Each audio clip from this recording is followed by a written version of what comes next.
আজ দেখতে পাচ্ছেন পুরো উঠোনটা ঘুটঘুট অন্ধকার করছে। আর চরকিকে আজকে অন্ধকারই খেতে দিলাম, কি করবো বলুন। আমার ওপরের লাইটটা খারাপ হয়ে গেছে আর নিচের লাইটটা ইচ্ছা করে বন্ধ করে রেখেছে। আমার মানে বাড়িতে হিংসুটে লোকের অভাব নেই। আমার ছেলে হাজব্যান্ড নয়, আমার মানে শ্বশুর শাশুড়ি সবই মারা গেছেন। আমার বাড়ি আরও যে পরিবারের লোক আছে, মানে আমার দেওর, এদের জন্যই আমার মানে টোটোর ওপর অনেক অবিচার করা হয়েছে। আর এই যে রাস্তার বাচ্চাগুলো দেখতে পাচ্ছেন, এরা খেয়ে দিয়ে মোটামুটি বাড়ি চলে যাবে। এরা বিকাল থেকে আমার এখানে এসে অপেক্ষা করে।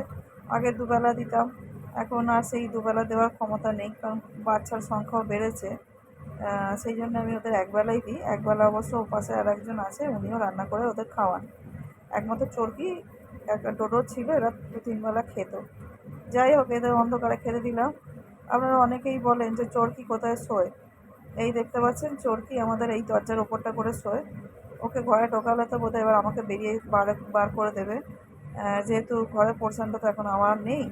খুবই অশান্তি, মানে বুঝতে পারছেন, মানে ডোডোকে আমি তখন যে ঘরে ঢোকাতাম, আমাকে মানে মাথায় টেনশান থাকতো। টেনশান ফ্রি হয়ে থাকতে পারতাম না, ঘরে ঢোকালেই অশান্তি হতো। আমি যে কী করে ওকে ডোডোকে রেখেছিলাম সেটা আমিই জানি। ওকে অনেক অশান্তির ভয়তে মানে তবু রাখতাম, চেষ্টা করতাম যতটা ওকে রাখা যায়।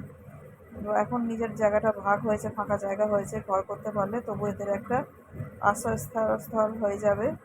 আর এই যে চরকি দেখতে পাচ্ছেন, আগে টোটো থাকতো তবু একসঙ্গে খেলাধুলা করতো, এখনও মনের দুঃখে একা একাই ঘুরে বেড়ায়। আর এই যে এখন কী আর করা যাবে বলুন, যে গেছে তাকে তো আর আটকানো যায় না। রাস্তার বাচ্চাগুলোর সঙ্গে ওর মাঝে মাঝে লড়াই লাগে।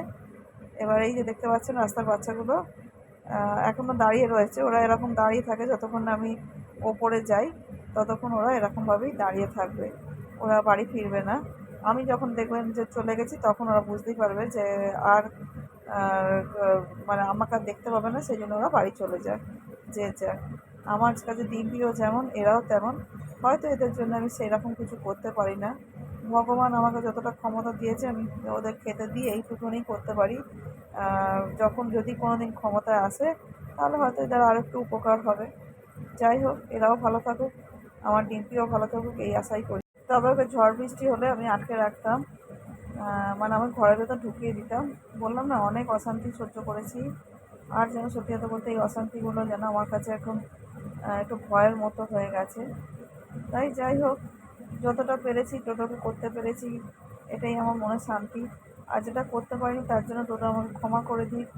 আমার আর কিছু করার ছিল না, নিরুপায় হয়ে ওকে আমাকে এই চৌবাচ্চাতে আটকে রাখতে হয়েছিল।